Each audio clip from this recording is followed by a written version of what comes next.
आदरणीय बुजुर्गों और प्यारे साथियों, क्या आपने कभी नोटिस किया है कि 50 की उम्र पार करने के बाद शरीर का कौन सा हिस्सा जवाब देने लगता है? जी हाँ, टांगे। पहले जो सीढ़ियाँ आप बहुत आराम से चढ़ जाते थे, वही सीढ़ियाँ अब भारी लगने लगती हैं। थोड़ी देर खड़े रहो तो पैरों में दर्द शुरू हो जाता है, चलो तो घुटनों से आवाज आती है, रात को सोते समय पिंडलियों में खिंचाव, सुबह उठो तो ऐसे लगता है जैसे पैरों में जान ही नहीं बची है। और फिर लोग कहते हैं उम्र हो गई है, अब तो ऐसा ही होगा, कैल्शियम कम हो गया है। लेकिन क्या सच में यही कारण है? लेकिन आयुर्वेद कहता है कि बुढ़ापा कभी भी उम्र से नहीं आता। शरीर बूढ़ा तब होता है जब उसकी कोशिकाओं तक पोषण पहुंचना बंद हो जाता है, जब रक्त का प्रवाह धीमा पड़ जाता है, जब मांसपेशियां सूखने लगती हैं, जब हड्डियां भीतर से खोखली होने लगती हैं, और सबसे बड़ी बात, जब शरीर को वे भोजन मिलना बंद हो जाता है जिसके लिए प्रकृति ने उसे बनाया है। आज की वीडियो में मैं आपको 7 ऐसी आयुर्वेदिक और साइंस बेस्ड चीजें बताने वाली हूँ जो आपकी टांगों की कमजोरी, घुटनों में दर्द, मांसपेशियों की कमजोरी और शरीर के भारीपन को अंदर से ठीक करने में मदद करेगी। ये सिर्फ घरेलू नुस्खा नहीं है, इसके पीछे आधुनिक विज्ञान भी है और हजारों साल पुराना आयुर्वेद भी। तो वीडियो को एंड तक जरूर देखिएगा और वीडियो के आखिर में मैं आपको बताऊंगी 50 की उम्र के बाद सुबह की दिनचर्या का एक ऐसा पार्ट जो आपकी बॉडी में ऊर्जा और भर देगा। सबसे पहली चीज की बात करते हैं तो वो है रागी। दोस्तों, अगर मैं आपसे कहूँ कि एक ऐसा अनाज जिसमें दूध से ज्यादा कैल्शियम होता है तो आप शायद विश्वास नहीं करेंगे, लेकिन ये सच है। रागी, जिसे फिंगर मिल्क कहते हैं, आज आधुनिक विज्ञान भी मानता है कि ragi calcium, iron, fibre, amino acid का बहुत शक्तिशाली स्रोत है। और याद रखिए, कैल्शियम सिर्फ हड्डियों के लिए नहीं होता। जब आप चलते हैं, जब सीढ़ियां चढ़ते हैं, जब कुर्सी से उठते हैं, हर बार आपकी मांसपेशियां सिकुड़ती और फैलती हैं। इस प्रक्रिया में कैल्शियम की जरूरत पड़ती है। अगर शरीर में कैल्शियम कम हो जाएगा तो क्या होता है? टांगों में दर्द होना, मांसपेशियों में कमजोरी आना, रात को पैरों में ऐंठन, घुटनों में कंपन और शरीर जल्दी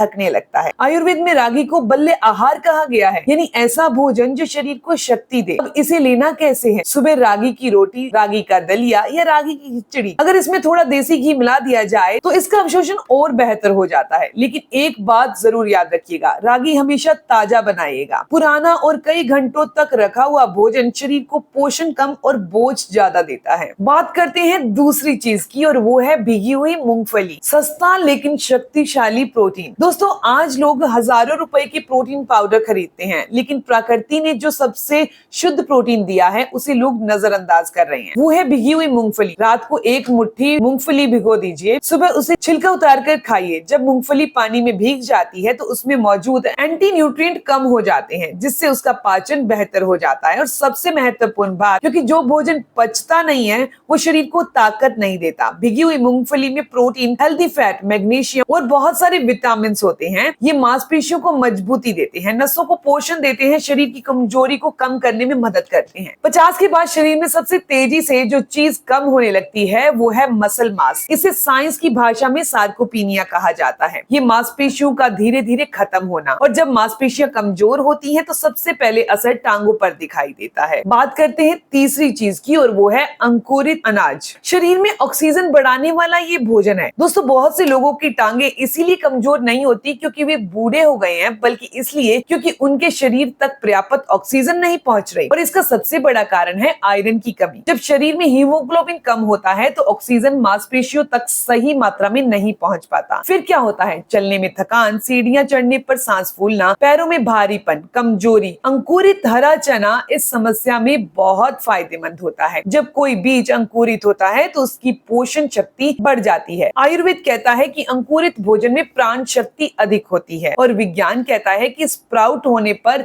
इसमें विटामिन सी, एंजाइम और बायो अवेलेबिलिटी बढ़ जाती है। इससे सुबह खाली पेट थोड़ा नींबू और सेंधा नमक डालकर खाइए, आप महसूस करेंगे कि शरीर में ऊर्जा बढ़ रही है। चौथी चीज है बादाम और अखरोट, नसों और जोड़ों के रक्षक। दोस्तों, अगर शरीर की नसें कमजोर हो गई हैं तो टांगों में सुनपन, झंझनाहट और जलन शुरू होती है। ऐसे में बादाम और अखरोट बहुत उपयोगी माने गए हैं। बादाम में विटामिन ई होता है जो कोशिकाओं को ऑक्सीडेटिव डैमेज से बचाने में मदद करता है। अखरोट में ओमेगा 3 फैटी एसिड होते हैं जो सूजन कम करने में मदद करते हैं। घुटनों का दर्द सिर्फ कैल्शियम की कमी से नहीं होता, कई बार शरीर में लगातार बनी रहने वाली सूजन भी इसका कारण होती है, और यही सूजन धीरे धीरे जोड़ों को कमजोर करती है। रोजाना सुबह आपने 5 बादाम और 2 अखरोट भिगे हुए खाने हैं। अगर ये आदत आप बनाते हैं तो ये आदत आपको सालों तक जवान और बिना थका रख सकती है। पांचवी चीज है अंकुरित मेथी। दोस्तों, मेथी का नाम सुनते ही लोग मुंह बना लेते हैं, लेकिन आयुर्वेद में मेथी को शक्ति देने वाला भोजन कहा गया है। अंकुरित मेथी में आयरन, फाइबर और डायोसिजेनिन नाम का कंपाउंड होता है। ये शरीर के हार्मोन को संतुलित करता है। 50 के बाद हार्मोन बदलाव बहुत तेजी से होता है, जिसका असर मांसपेशियों और हड्डियों दोनों पर पड़ता है। मेथी शरीर की सूजन कम करने में भी मदद करती है। डायबिटीज और बढ़ती हुई कमजोरी में भी ये उपयोगी मानी जाती है, लेकिन मात्रा बहुत ज्यादा ना लें। आपने सिर्फ 1 चम्मच अंकुरित मेथी का ही इस्तेमाल करना है। बात करते हैं 6वीं चीज की, और वो है सफेद कद्दू का जूस। दोस्तों, अगर शरीर के अंदर विषैले पदार्थ जमा होने लगते हैं तो शरीर भारी होने लगता है, सुस्ती पड़ने लगती है, टांगों में सूजन आने लगती है। सफेद कद्दू, जिसे ऐश गॉड कहा जाता है, आयुर्वेद में इसे शीतल डिटॉक्सिफायर माना गया है। ये शरीर को डिटॉक्स करता है, पाचन को बेहतर करता है, शरीर में अतिरिक्त गर्मी को कम करने में ये मदद करता है। और अब सबसे जरूरी बात, आपको भोजन कैसे खाना है। दोस्तों, आप क्या खाते हैं क्या महत्वपूर्ण है, लेकिन उससे भी ज्यादा महत्वपूर्ण है आप कैसे खाते हैं। आज लोग मोबाइल देखते हुए खाते हैं, जल्दी जल्दी खाते हैं, खड़े होकर खाते हैं, या फिर कहते हैं खाना लगता नहीं है, शरीर में ताकत नहीं है। आयुर्वेद कहता है कि भोजन को अच्छी तरह चबाइए। जब आप धीरे धीरे खाते हैं तो लार में मौजूद एंजाइम पाचन शुरू कर देते हैं। इससे पोषण बेहतर तरीके से शरीर तक पहुंचता है। अगर पाचन खराब है तो दुनिया का सबसे अच्छा भोजन भी शरीर को ताकत नहीं देगा। अब आयुर्वेद में ऐसा क्यों कहा जाता है कि नीचे जमीन पर बैठकर खाना खाना चाहिए। दोस्तों, हमारे बुजुर्ग जमीन पर बैठकर क्यों खाते थे? क्योंकि सुखासन में यानी पद्मासन में बैठने से पाचन बेहतर होता है, रीढ़ सीधी रहती है, पेट पर दबाव कम पड़ता है और शरीर आराम की अवस्था में आता है। आज विज्ञान भी कहता है कि स्ट्रेस में किया गया भोजन ठीक से पचता नहीं है। अब बात करते हैं, जैसे कि मैंने वीडियो के स्टार्टिंग में आपको बताया था कि आखिर में आपको बताया जाएगा कि टांगों में ताकत लाने के लिए सुबह की वो दिनचर्या कौन सी है। सुबह उठते ही सबसे पहले आपको गुनगुना पानी पीना है, फिर 5 मिनट गहरी सांसें लेनी है, 10 मिनट की धूप लेनी है, 5 मिनट